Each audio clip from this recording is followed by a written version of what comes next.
This August, a tale of one woman sailing solo around the globe, and the horrible tragedy that shook her community. Sailing is underestimated. These are the nightmares that we try not to think about when we're out there. I am just shocked to my core. Until this point, I was living my life really naively. I'm not surprised, you know? Little tiddlywink thinking she can run around and prove to the world that she's doing something important. Wind Hippie Sailing and Sloop Dog Studios present Whinging in the Wind, in theaters August 22nd. I sailed overnight through the Lombok Strait to get to Groupuk with sunrise so that I could navigate my way in through the many fads and basically completely submerged bamboo seaweed farms to get through the entrance. We've arrived in Groupuk. I'm sticking around in Groupuk for about a month while I wait for rainy season in Indonesia to be over. It rains basically every night here and a lot of the day, and there's not a ton of wind or horrible squalls, so cruising in this time of year just isn't that pleasant. Little did I know that 3 short days later I'm getting ahead of myself. Here's a day in my life living solo aboard my 27-foot boat in Indonesia. I wake up at sunrise every morning looking exactly like this. Since I only have one sink on my boat, I use this for everything: dishes, hand washing, toothbrushing, and the occasional shower when I'm too lazy to jump in the water. I just wash under my pits with a bit of soap, or, if I'm feeling fancy, I use a baby wipe. This morning it was raining, so I took an impromptu shower under my ring collection system. The next thing I do is make my morning cup of tea. Since my propane regulator recently sprung a leak and I can't find a replacement here in Indonesia, I have to turn the propane on and off at the bottle so my boat doesn't explode or something. Gecko doesn't have a fridge, so I use powdered milk for everything. It's so hot here that UHT milk only lasts about 12 hours once it's opened, but I don't mind powder one little bit. The best part of this anchorage is that it's a 15-minute dinghy ride from a surf break. Since I only have a 3.3 horse engine, I can't plane unless my body weight is all the way forward, so I've made this clever and professional post-market tiller extension. 2 hours of surfing and a handful of waves. Now I'm heading home for some breakfast. Once again, I have to turn on the propane at the bottle. The market eggs in Indonesia are cheap, but have about a 30% chance of being rotten.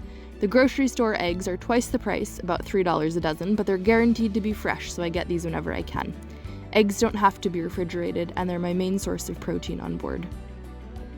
I found a leftover cup of coffee from yesterday, and it didn't smell off, so I'm pairing that with my eggs. My saltwater foot pump for doing dishes is broken, and I'm waiting for a spare, so for now I do my dishes in a bucket of seawater. I don't have a water maker on board, and I either catch rainwater or have to haul it from town, so I only use it for drinking. I wash myself and my dishes in the sea. There's always something to fix when you live on a boat, so today I'm working on this broken locker door under the sink. 2 years ago, the original hinges corroded out, and I made temporary leather hinges. Now the leather has started to sag, so the latch doesn't catch anymore and the gimbaling stove hits the door. I had a temporary latch system using an excellent product called duct tape, but I want something more permanent. I've decided to put a stainless screw into the door that sits on top of this tab. This will hold the door up into the frame so the latch catches and the door stays closed. Now it's time to take a break and play some guitar. I like to sit outside when I play guitar to make sure that everyone who goes by knows that I can indeed play guitar and that I am someone who doesn't spend all my time on my phone. Okay, I woke up early because I'm heading over to Madonna to get my pump. It's a 2-hour drive each way. There's no dinghy dock here, so I have to pull grub up on the beach. There are these rad beach dogs who guard it and sometimes try to bite you if you come back at night and they're sleeping, but for the most part they're harmless. Today is exciting because my saltwater pump has finally arrived.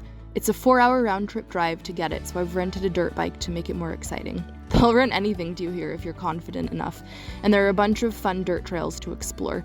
Today it's straight highway though, so off we go. Oh, I just got back from my marathon. 5 hours from leaving the boat to coming back to the boat, which includes renting the bike, stopping for breakfast, stopping at the boatyard to grab my thinger, coming back, dropping the bike off, buying a propane tank and regulator and walking back to the dinghy, pulling it back from the beach, and going back to the boat. So all told, I'd say it's pretty good. Google Maps said it would be 2 hours and 15 minutes each way, and clearly I made pretty good time because Mama drives fast. This is some of the only skin on my face that was exposed, and it is black. But I like to wear a face mask when I bike because there's so much dust on the road that otherwise I'm just breathing lungful of dust. I'm back home with some exciting purchases. Here's the new pump. It's a 1-for-1 swap, which is my favorite kind of swap. It didn't work right away, and I realized it was because the through hull was clogged with gunk. After brainstorming what I can use for a small, flexible, but robust bendy thing that I could poke into the through hull that wouldn't scratch the brass, I landed on 4 zip ties. It worked a treat, and after a few poking sessions, the water was gushing out of the through hull. Now I can wash my dishes in the sink again. Since my propane tanks are Australian, I can't get a regulator for them here in Indonesia, so I had to buy an Indonesian tank and regulator. I cut the hose to the old regulator and stuck it on the new one, and voila, the leak issue is gone. It's still raining a lot at night, so I dog all the hatches except the one over my bed in the V-berth and set up my ring collection system. Then it's time to turn on the anchor light and head to bed.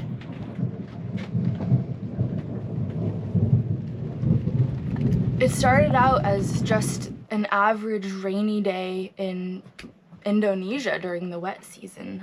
Nice little sunrise area. Dark, stormy, land lightning area. Did want to sleep in a bit longer, but what with all the rain and thunder and lightning, it's been a bit hard to sleep in, so I'm not sure. It feels like the wind is picking up. I think there's gonna be a nasty system coming in off the mountains, so I'm just getting up and sort of prepping for a lot of wind, pulling down the sunshades. One of those mornings. I was down below, hanging out, trying to stay dry, and the unthinkable happened. It's every sailor's worst nightmare, you know, when you're out at sea and the waves are crashing around in the cockpit and it's dark and there's spray flying everywhere. These are the nightmares that we try not to think about when we're out there. Sailing is underestimated. I've seen far too many people participate in the sport who have lost boats, gotten injuries. When accidents like this happen, I just must admit I am not surprised. I can guarantee you there's some idiot with a camera running around behind the scenes. This is real life, okay? And this is why people get hurt. Up until this point, I was living my life really naively. I felt invincible almost, like, of course none of this is gonna happen to me. I hope the bilge pumps are running. This is insane.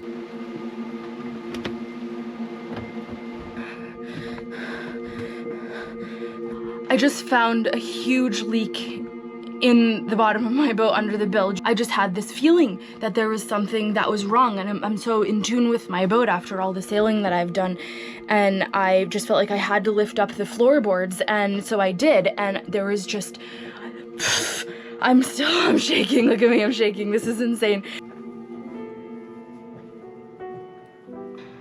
I am just shocked to my core about what happened and still trying to process it. She was so competent and so many people were watching her and rooting for her. I'm just still trying to internalize what happened.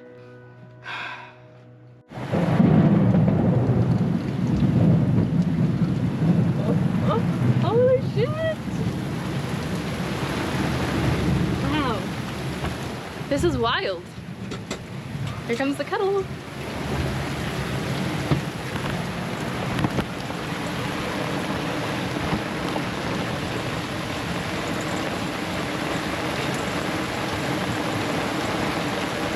I'm not surprised, you know. Little tiddlywink thinking she can run around and prove to the world that she's doing something important. Why do you need the attention of the world on you?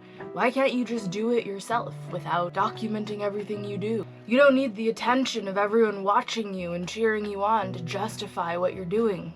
Just do it, man.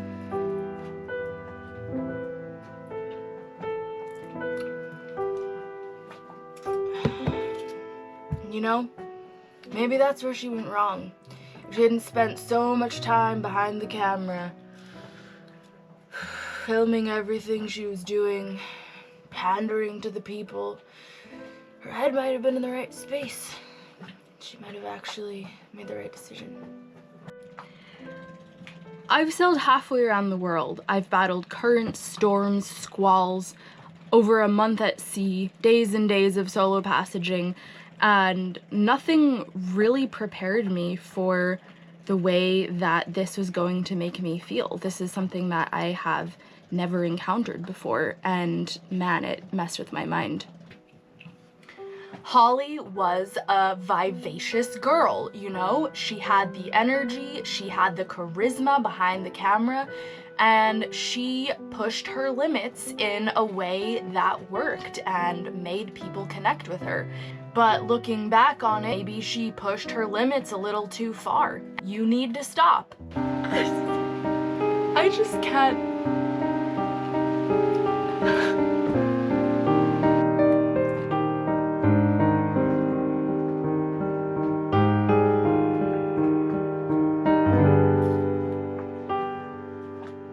I can't believe it. I can't believe it. Turn it off. I can't do this right now. Kids these days just can't handle themselves in stressful situations. When I was out there, we didn't have a phone. We didn't have GPS. We had a sextant in our wits. And if we lost our wits, we had nothing. Now you see all these people prancing around in front of the camera, making it seem like the world's over when all they've done is misplace the peanut butter spoon. It's pathetic. The real drama in sailing is when you wake up hungover in the middle of some foreign country, sweating your balls off, and you have to go ashore and get to the grocery store, but you don't know where it is, you don't speak the language, and you can't make anyone understand you, so you end up at a bar, drink off your hangover, and all of a sudden, you're crawling down the beach trying to find your dinghy. Nowadays, when anything remotely interesting happens, it gets blown out of proportion. Let me tell you something interesting that happened to me once. 1979. I was sailing through a giant storm to get to this little rocky island in the middle of the ocean. Man, it was blowing a gale. I was swilling rum to keep my nerves about me. Oh my god, oh my god, oh my god. Okay, okay. What's the damage? It's a f***ing leak. I have a huge f***ing leak in my mother bilge. You motherfuckers. What did they? Yellow is the color of my true love's hair in the morning when we rise. In the morning when we rise. That's the time. That's the time I love the best.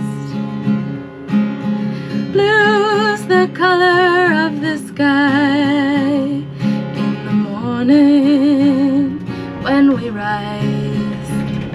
In the morning when we rise, that's the time